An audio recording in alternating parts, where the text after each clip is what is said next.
호주머니에 손 넣고 막 몰래 화장실 뒤에 가서 뭐 죄인처럼 담배 피우고 그런 게 그게 합성의 오류예요. 우리나라 정치인들 저 몇 사람 정치인들 아는 친구들이 있는데요.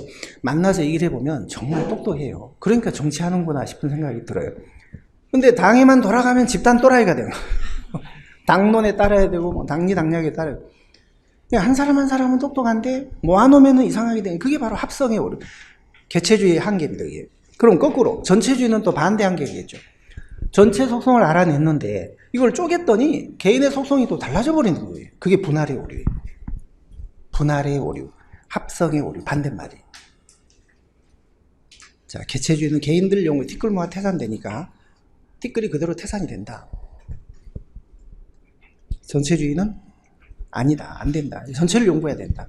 전체를 연구하면 개인의 속성 그냥 알아낼 수 있다. 그대로 분할이 돼, 그대로 분할하면 되니까. 근데 그렇게 안 된다는 게 분할의 오류. 자, 그러면 이제 우리 신행정론 현상화 여기를 끝내고 이제 1위로 넘어갈게요. PCM, Public Choice, 어려워요. 자, 이거 상당히 어려워요. 요거하고 요게 상당히 어렵습니다. 이게 마치 우리가 행정학의 바다를 항해한다고 쭉 생각, 저는 선장이고 여러분들 승객이고 이제 합격이라는 목표 지점을 향해서 이제 항해를 해 나간다고 할 때 조금 이제 힘들고 멀미도 나고 여러분들 버전으로 얘기하면 뭐 토 나오고 뭐 행정학 더러운 학문이다 뭐 이런 얘기까지 나오는 게 이 부분이에요. 이 부분. 그래서 이 공공선택 이론은 마치 진도 앞바다의 맹골수도 같은 좀 파도가 심합니다. 요거는 명량 앞바다 울돌목 같은데. 그러니까 이게 참 파도가 좀 심하고 멀미도 나고. 이 지점이 지금 행정학다 4분의 1 지점이거든요. 이 지점만 할 때 좀 행정학을 좀 힘들어하고 도중에 이렇게 그만두거나 하는 경우도 좀 있어요. 여러분들은 절대 4분의 1 주의자가 안 됐으면 좋겠어요. 4분의 1 주의라는 말, 쿼터리즘, 쿼터리스트. 무슨 일을 시작해도 끝까지 못 가고 딱 4분의 1 정도 하면은 그냥 실적을 내고 그냥 중도 하차해버린 그런 사람들이 4분의 1 주의자예요. 뭔 일을 해도. 여러분들 4분의 1 주의자가 안 되시길 바라고 다음 주에 꼭 다들 나오시기 바랍니다. 이 지점이 지금 4분의 1 지점이에요. 4분의 1. 이거 어려워요. 요거. 근데 그래도 여러분들 경제학을 하시니까 이건 경제학을 여기도 경제학적 그게 좀 들어가 있고 행정학이 아닌 다른 학문에서 막 들어오는 게 좀 많아요. 그래서 좀 어렵게 느껴지고 모형이 많아요. 딱 하나가 아니라 수십 개 모형이 있다 보니까 많아요. 자, 공공선택 이론 제목부터가 이게 좀 범상치 않아요. 딱 와닿질 않잖아요. 무슨 말이에요? A급 100분의 100입니다. 1번의 의의가 상당히 중요합니다. 상당히. 다음 쪽에 2번 아주, 3번 아주, 로마 2번, 3번 여러 가지 모형이 있는데 그 모형들의 공통된 특성이 공통된 그 배경, 공통된 가정, 특징 아주 중요하고요. 네, 로마 4번은 조금 중요합니다. 여기 여러 모형이 있어요. 여러 모형이 있는데 그중에 1번의 부캐넌과 털록의 모형 조금. 다음 쪽에 2번 오스트롬의 민주행정 패러다임 조금. 그러나 맨 끝에 동그라미 5번만 아시면 돼요. 동그라미 5번만. 주민 선호와 환경에 적응하려면 이 부분. 그 다음에 오른쪽에 맨 아래 가로 2번 티부 가설, 티부 하이포티시스. 이게 상당히 중요합니다. 상당히. 1번에 의의하고 다음번에 전제 조건도 중요하지만 전제 조건은 이제 나중에 심하게 좀 하기로 하고요. 가로 3번에 케네스 에로의 불가능성 정리. 불가능성 정리 경제학에 나옵니까? 경제학에 있죠. 재정학에도 있고. 근데 뭐 여러분들도 경제학을 입문으로 하셨기 때문에 자세히는 아마 안 하셨을 건데 요거가 조금 중요하고요. 불가능성 정리. 조금. 그 다음에 156쪽의 맨 한가운데 가로 3번 니스칸넨의 관료 예산 극대화 가설. 요게 조금 중요하고 요 정도가 조금 중요한 모형이에요. 조금. 근데 이런 것들은 다 개별적인 모형들이고 이들의 공통된 가정, 문제의식 그게 훨씬 중요해요. 앞쪽이. 로마 2번, 3번. 그리고 158쪽에 6번 공공선택론의 평가. 우리가 여러 행정 이론이 있는데 9급과 7급의 차이가 어디냐면 9급은 조금 더 깊게 나오잖아요. 근데 9급 같은 경우는 무슨 이론의 그 내용만 알면 돼요. 예를 들어 신행정론의 내용, 공공선택 이론의 내용만 알면 되는데 7급은 그 이론들이 행정학에 어떤 공헌을 했고 한계가 뭐냐 그 비판, 평가까지 좀 나와요. 7급은. 그래서 7급은 로마 6번의 한계, 평가와 그 유용성과 한계, 그것도 조금 중요합니다. 네, 모형도 많고, 저희가 한 5개 여기 모형을 보겠습니다. 한 10개 이상이 있는데, 5개 정도만 볼 거거든요. 먼저 1번의 의의부터 한번 보시죠. 자, 공공선택 이론이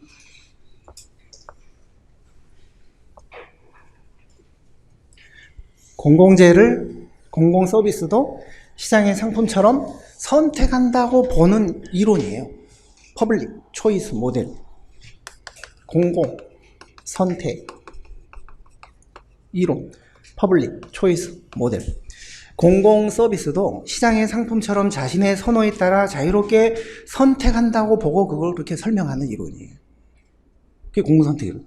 그래서 이 이론은 우리 공공 부분에다가, 우리 공공 부분은 정치 부분이죠. 정치 분야죠.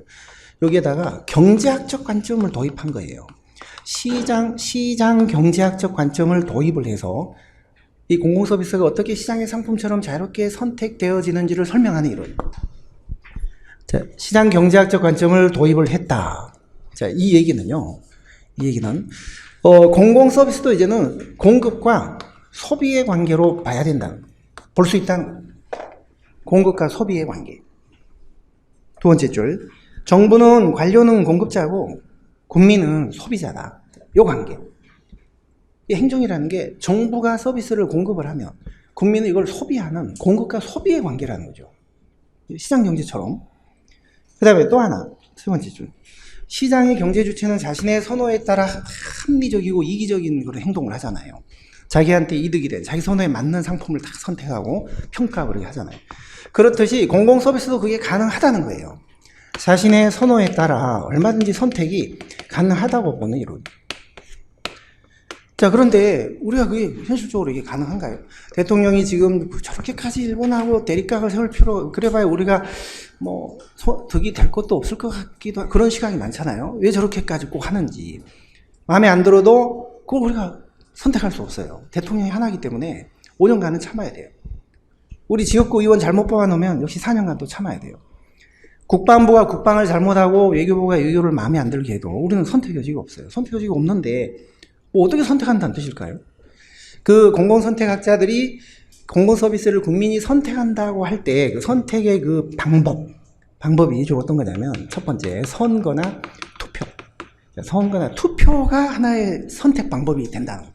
우리 문재인을 선택했잖아요. 3년 전에 선택했잖아요. 민주당을 선택했고.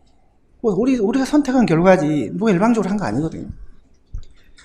자, 그런 투표, 선거나 투표가 하나의 선택행위고 그 과정에서 어떤 문제점이 있을 수도 있는지 그거를 주로 설명. 그러니까 이 모든 공공선택 모형이 여러 가지인데 자신의 선호에 따라 공공서비스도 선택하는 거라고 보면서도 그 선택의 과정이나 결과에 있어서 문제점이 있을 수 있어요. 문제점이. 자, 그 문제점이 해결이 되지 않을 때 그걸 이제 정부 실패로 규정을 합니다. 정부 실패로. 그래서 이 공공선택 이론은 우리 행정학 사상 최초로 정부 실패를 이론적으로 연구했던 이론이에요. 여기까지는 정부 실패라는 걸 몰랐어요. 시장 실패. 그 다음에 이제 요거 나왔지만 본격적으로 이론적으로 무슨 정부가 왜 실패했냐 이걸 연구한 이론은 아니에요. 정부 실패의 빌미를 제공한 거죠, 여기서요.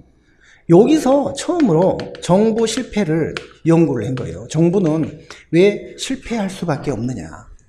기존의 정부가 왜 실패할 수밖에 없었느냐.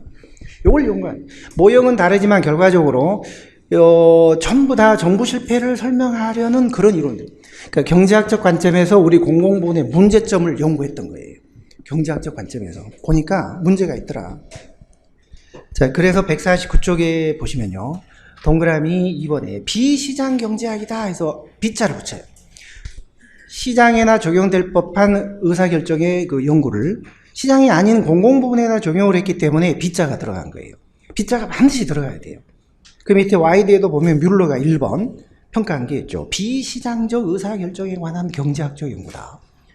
B자가 빠지면 틀려요. B자가 빠지면 무슨 뜻이냐면 시장을 연구한 거예요. 시장의 의사결정을 연구한 건데 B자가 들어가면 시장에나 적용될 법한 그런 의사결정 연구를 시장이 아닌 곳에다가 적용을 했다는 뜻이 돼요. 그래서 비시장 경제학이라고 하는 거예요. 경제학적 관점을 시장이 아닌 여기다가 적용을 했다는 뜻이죠. 그래서 이 선거나 투표가 하나의 선택의 방법이 된다는 거예요. 그걸 설명하는 이론이 투표정치 이론이에요. 투표정치 모형 계통. 자, 그 중에 여러 모형이 있는데 그 중에 대표적인 거를 한 두 개만 좀 보겠습니다. 자, 154쪽에 아래 3번. 케네스 에로의 불가능성 정리. 이것도 투표 과정의 문제점을 설명하는 이론. 투표의 역설이라고 해요. 투표 과정의 한계. 투표가 우리가 어떤 집단 선택을 하는 중요한 방법으로 지금 쓰이고 있지만 이게 완벽한 게 아니라 반드시 어떤 내부적으로 모순이 있다는 거예요. 그 모순이 해결이 안 되면 그건 정부 실패가 된다는 거예요. 정부 실패가. 그러니까 가장 공정하고 최선의 선택이 되려면 투표가 세 번째 줄 민주적이면서도 합리적이라 해야 돼요. 민주적인 동시에 합리적이라 해야 돼요. 근데 그러기가 힘들어요. 불가능해요. 그래서 불가능성 정리예요. 동시에 민주적인 동시에 합리적이기가 불가능하다고요. 그래서 불가능성 정리. 그러니까 이게 최선의 공정한 선택이 투표로서 이게 되려면 5가지 가능성의 정리, 조건이 충족돼야 돼요. 그 5가지가 오른쪽에 꼭대기에 있는 5가지. 가능성의 정리. 공정하고 최선의 투표가 되기 위한 전제 조건. 이게 다 충족이 된다면 그야말로 아주 완벽한 투표가 되는 거거든요. 근데 불가능해요. 5가지 원리가 있는데요. 5가지.